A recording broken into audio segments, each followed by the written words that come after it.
Shabbat Shalom.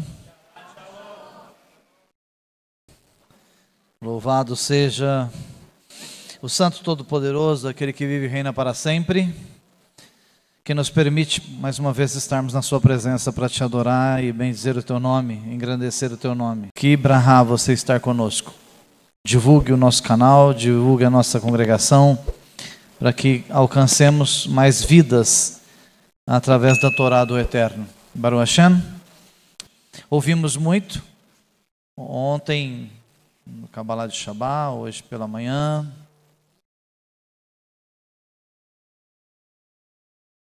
No Shaharit. Não vai ser diferente agora. Nós três dessa vez praticamente vamos falar do mesmo assunto. Às vezes a gente dá uma variada, né? Às vezes eu vou lá para Brit Hadashah, mas eu preferi ficar no texto. A Parashá é a de número 38, 38ª porção do ano judaico, ou seja, 38ª lua do ano judaico, tá? Então a Parashá se chama Korach. Se fôssemos traduzir, seria Coré, mas não gosto muito de traduzir nomes, tá? Então o nome dele é Korach. E nós vamos entrar no assunto. Eu quero que você se atente. Então nós vamos estudar no livro de Bemidbar, ok? Bemidbar, livro de números, né? No português, 16, 1 e 2. Nós vamos estudar também no livro de Samuel Aleph, 1 Samuel, o profeta Samuel, primeiro livro dele, 15, 23. Bemidbar 16, 1 e 2 é o texto-chave, é o primeiro texto que aparece na Parashá. Então está escrito o seguinte: Korach, filho de Tzahar, neto de Cat, bisneto de Levi, junto com Datan e Aviram, os filhos de Eliav, e On, o filho de Pelet, descendentes de Reuven, reuniram homens e se rebelaram contra Moshe. Olha só.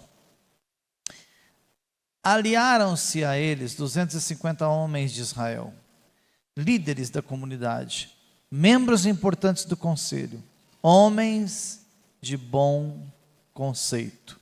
Um detalhe importante nesse texto, que vale a pena nós gastarmos alguns segundos aqui. O conceito judaico, ele ensina que rebelião não é só formar um grupo de pessoas e se levantar contra.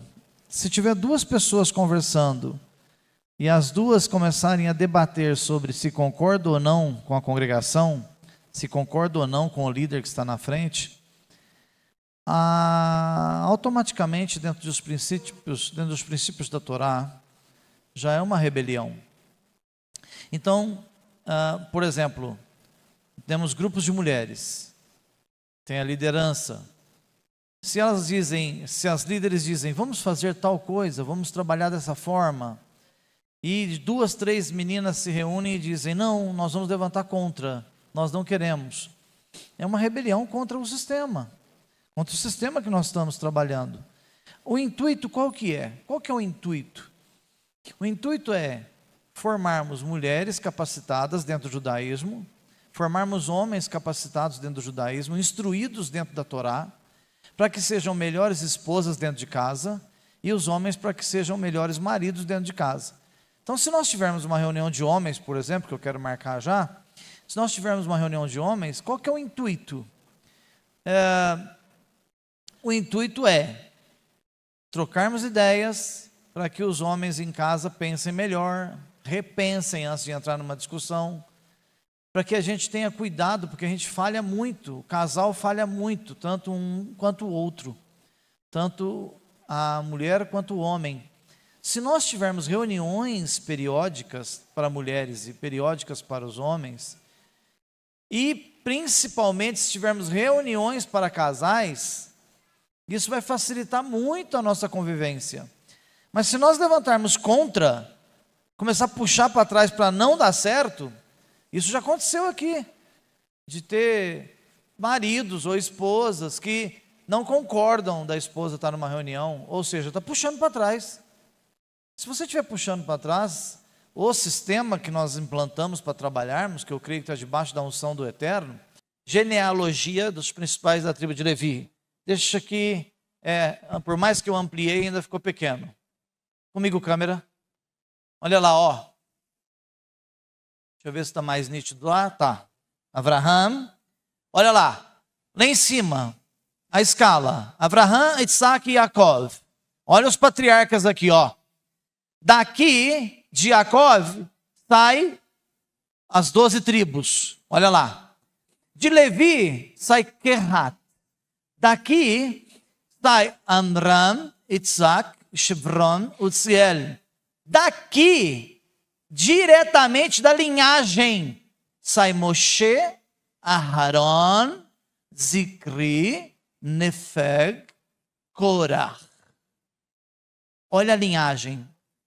A mesma linhagem, o mesmo nível patriarcal de ancestralidade de Korah, Aharon e Moshe é na mesma linha. E quando Korah viu essa árvore genealógica, que ele fez ela lá na mente dele, que ele tinha lá no caderno dele anotado, que os judeus desde sempre anotam a sua genealogia, ele disse: ei, eu estou na mesma linha de Moshe e Aharon. Eu tenho o mesmo direito, o mesmo poder que eles têm de administrar toda a congregação, as 12 tribos, eu também tenho. E eu não quero ser simplesmente um carregador da arca. E um detalhe muito importante que nós vamos ver aqui. Vamos lá. Tratado do Rabino Steinsaltz, de Bemidbar 16:2. Eles, Korah e seus discípulos, seus cúmplices, se levantaram diante de Moshe e com eles estavam 250 pessoas. Ele conseguiu convencer 250 pessoas. Sabe aquela conversa que a pessoa chega e fala assim, ó, você não acha? Você não acha que o Rav pegou muito pesado? Você não acha que o Moré hoje pegou muito pesado? Que ele não está com toda essa bola, não? Que ele tinha que aprumar a vidinha dele? Você não acha? Foi com esse tipo de argumento que Korah tentou convencer as pessoas. E sabe o que acontece? Nós não temos esse problema hoje. Baruch Hashem. Nós não temos ninguém aqui tentando fazer motim nem rebelião. Eu louvo o Eterno por vocês todos que estão aqui na minha frente.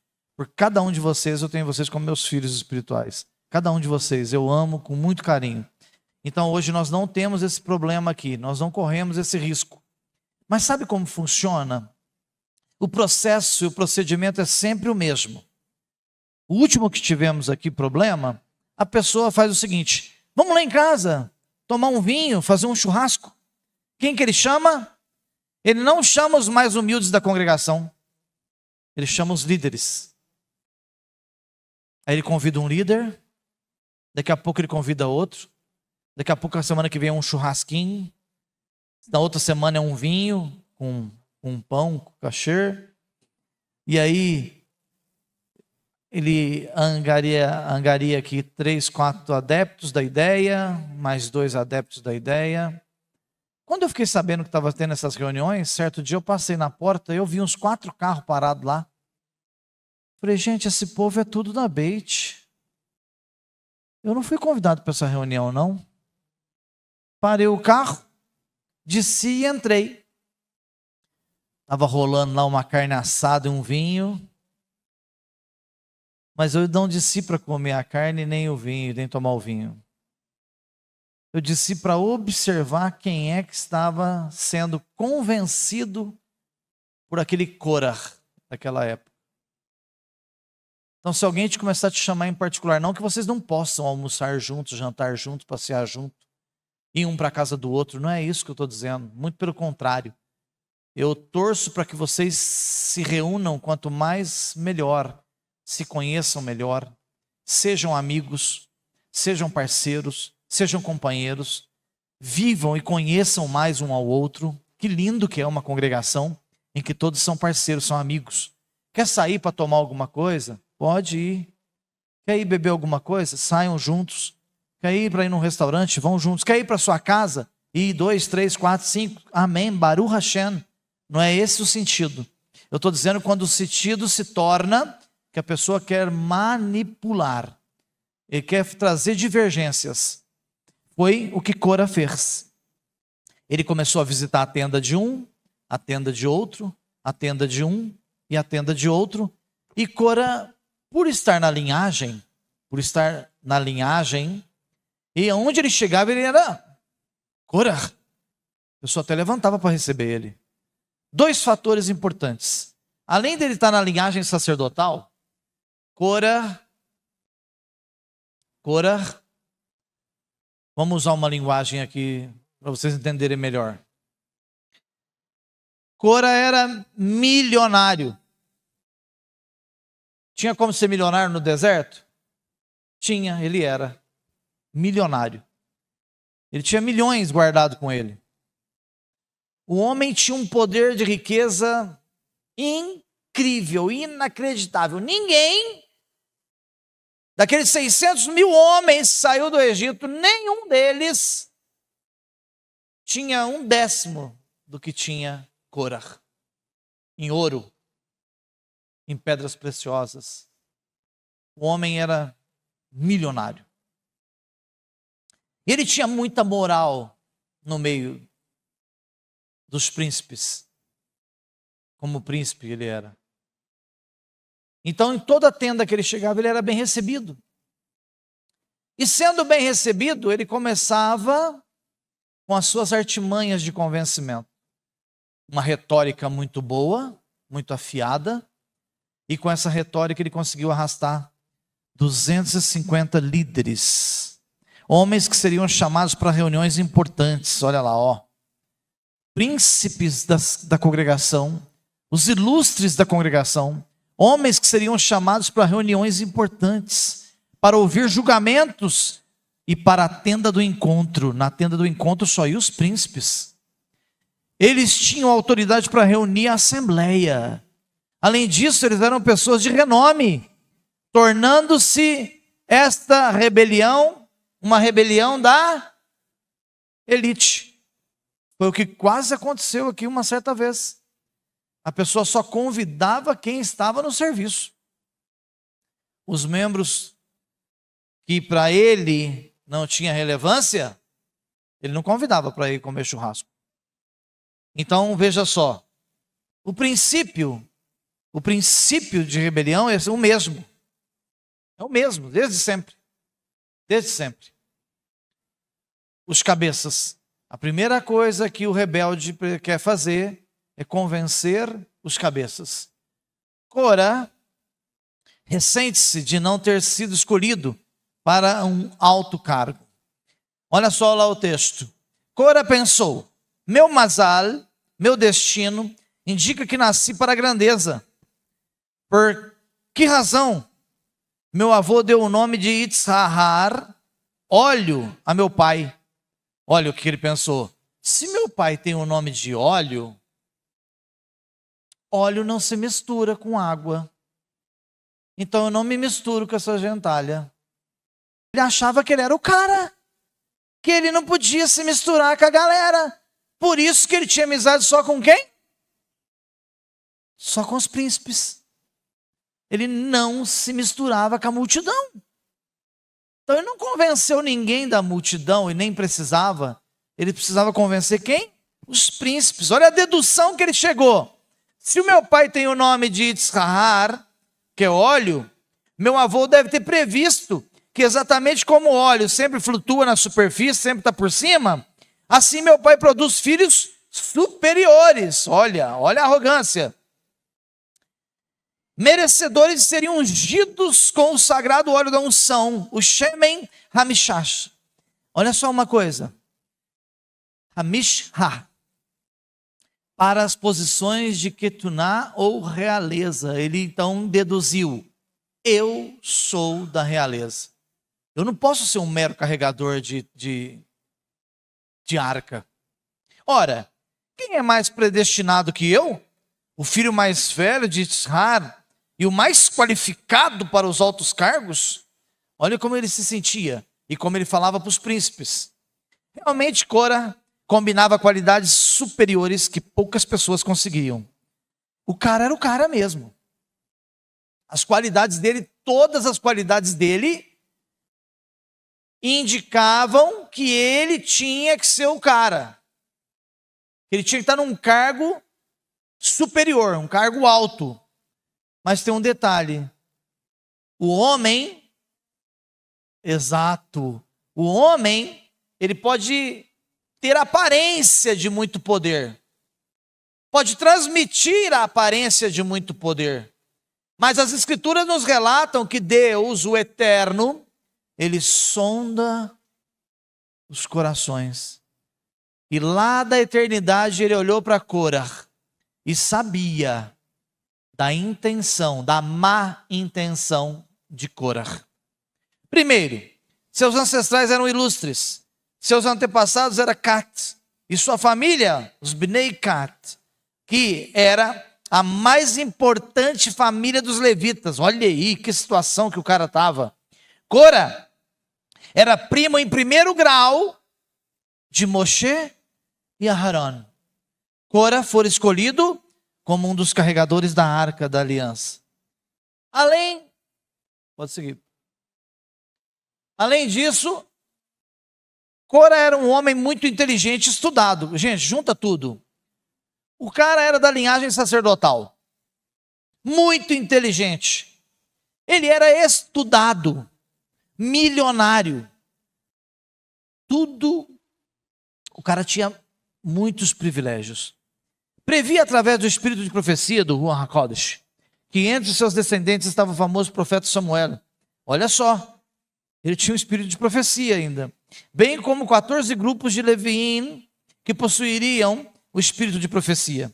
Cora disse: estou destinado a ser a fonte de todas essas grandezas. Olha a soberba do cara novamente.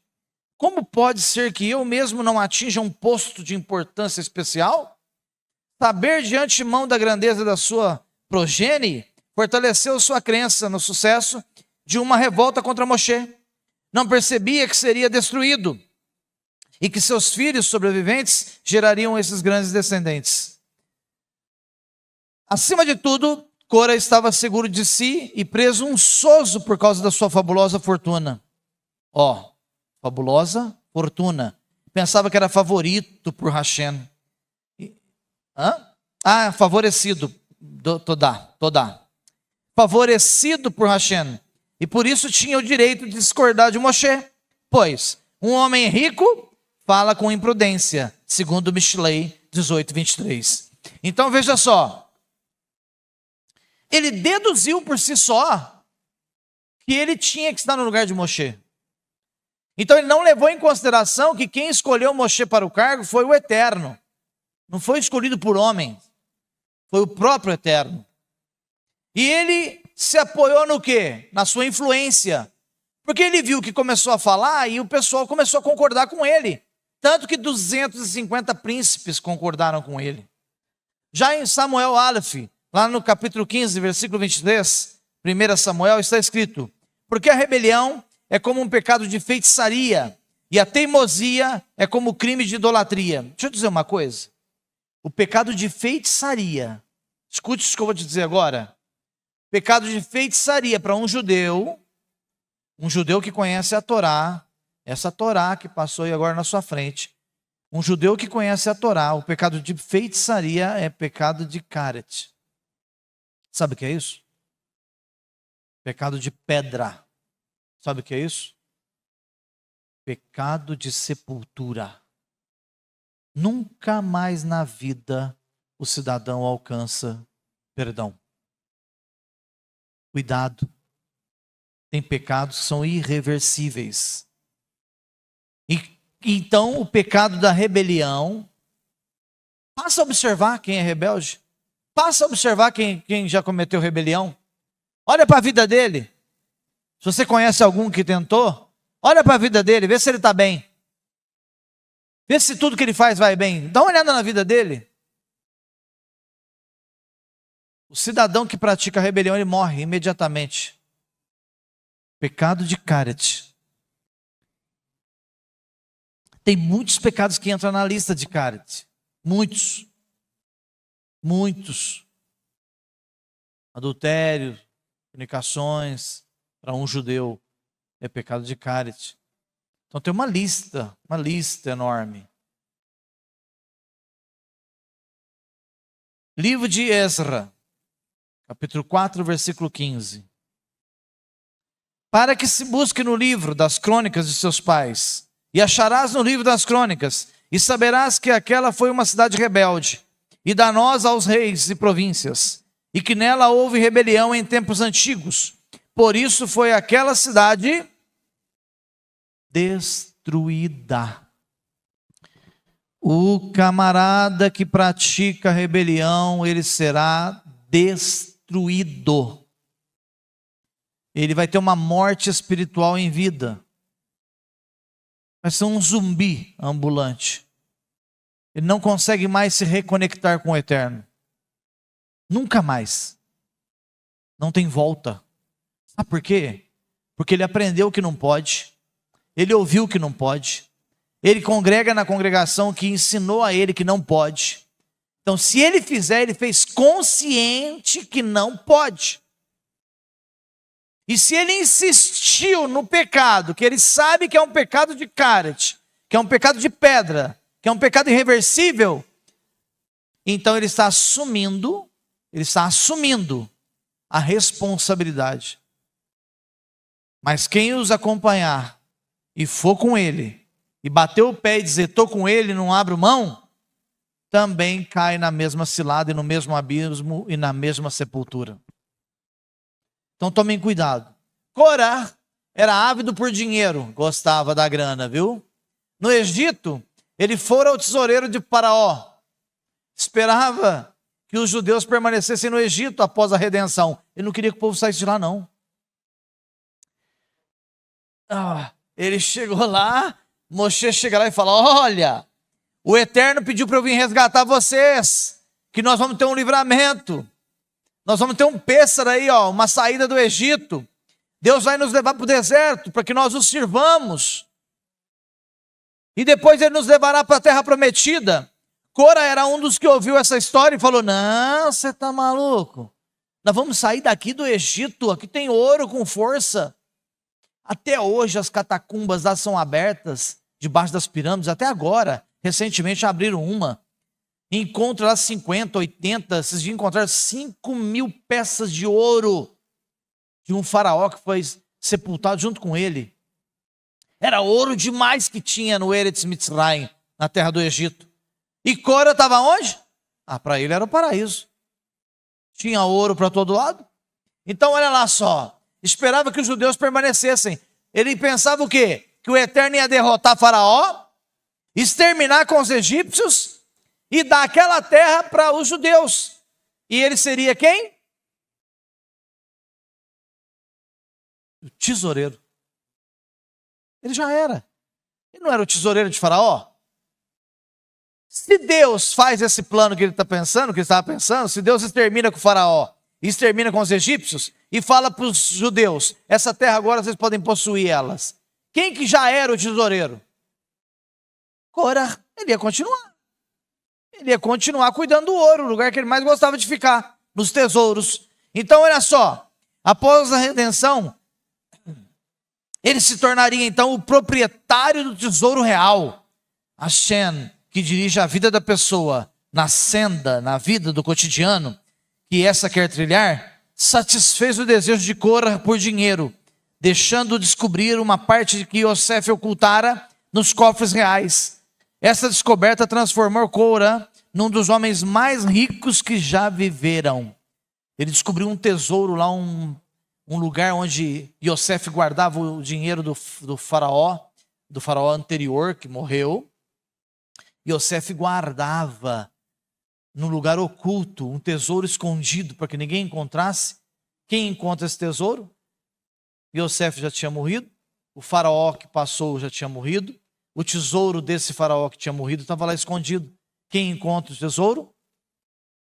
Corah, o cara que mais gosta de dinheiro, que mais gostava. E para terminarmos, então ele vai lá e convence 250 pessoas. Vocês acreditam que a riqueza estava com ele?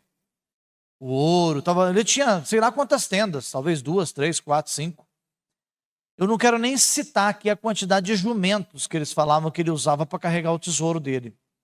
Porque na hora que eu ouvi a quantidade, eu desacreditei. Eu falei...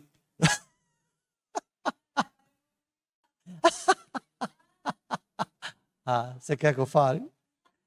70 jumentos. Só para carregar o ouro. Você imagina o que é 70 jumentos? Não. Eu não posso falar. Deixa assim, fica bom assim, não fica? 70 jumentos para carregar as chaves dos cofres. E por isso que eu falei que não é possível. Então vamos entender que é 70 jumentos para carregar o tesouro. Não fica mais ameno, mais satisfatório? Então veja só, os tratados dizem que ele tinha uma manada de jumentos só para transportar o ouro. Era coisa extraordinária. Do que adiantou essa riqueza toda?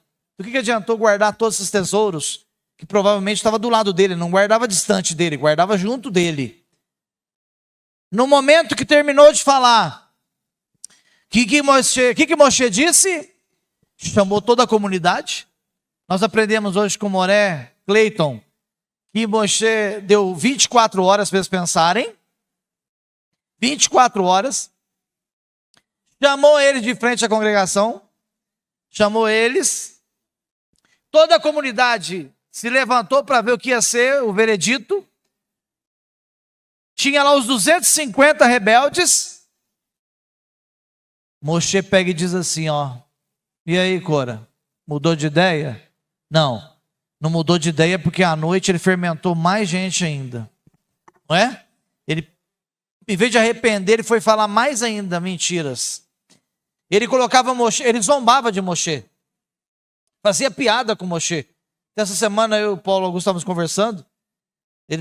Certa vez ele questionou Moshe, né? Ele disse, Moshe, se está escrito que nosso tzitzit tem que ter um fio azul, e se eu construir um talite todo de fio azul, ainda há necessidade de ter um fio azul no meu tzitzit? Ele pensou que ia fazer uma pegadinha com Moshe. Moshe, muito inteligente, diz, o tzitzit é uma coisa, o talit é outra coisa. Você tem que ter o fio azul. Quando tinha essa mitzvah, hoje ela está isenta. Quando tinha a mitzvah do fio azul, hoje não está ativa essa mitzvah. Porque o peixinho que era pescado lá em Israel, que tinha dentro dele a tintinha azul para pintar um fio, não tem mais, foi extinto. Agora que eles estão tentando trazer de volta. E depois ele pergunta assim para Moshe, fazendo teste com Moshe. Debochou, essa é a palavra. Depois ele ainda fala assim para Moshe, se a minha tenda tem 10 torá lá dentro, cheia de torá, por que eu tenho que pôr uma mezuzá na porta? A mezuzá só tem 2 mandamentos, a torá tem 613, e se dentro da minha tenda tiver 10 torá, eu tenho 6.130 leis lá dentro da minha casa, somada uma com a outra. Por que eu tenho que colocar do lado de fora uma mezuzá de 2 mandamentos? Aí Moshe responde para ele com uma inteligência inigualável. Certo, a casa por dentro tem que ter Torá, mas por lado de fora ela tem que ter uma mezuzá. Porque quem passa enxerga por fora e não por dentro. Não é lindo isso? Lindo. Então ele tentava zombar de Moshe. E aí o que acontece? O solo abaixo. Então Moshe pega e diz assim, se você persiste, não é lícito que você morra como qualquer homem morre. De uma parada cardíaca, uma parada respiratória, de uma morte natural. Não é lícito. Você tem que morrer de uma morte diferente. Porque você se levantou contra o eterno. Que a terra abra a tua boca. e engula vocês vivos. E lá no capítulo 16, versículo 31, está escrito: no momento que terminou de falar, o solo abaixo dele se dividiu, a terra abriu a sua boca, e engoliu com suas casas. Quando fala assim, e os engoliu com as suas casas, ali foram os jumentos, foram os tesouros, e todo o povo que se aliara com Corá, e tudo que eles possuíram. Foram os 250 príncipes com as suas famílias, suas tendas e as suas riquezas. Todas desceram o abismo abaixo, vivos. Que o Eterno possa vos abençoar, abrir a vossa mente para que vocês compreendam e para que vivam com prudência e não caiam nessas ciladas. Amém, Baruch Hashem? Amém.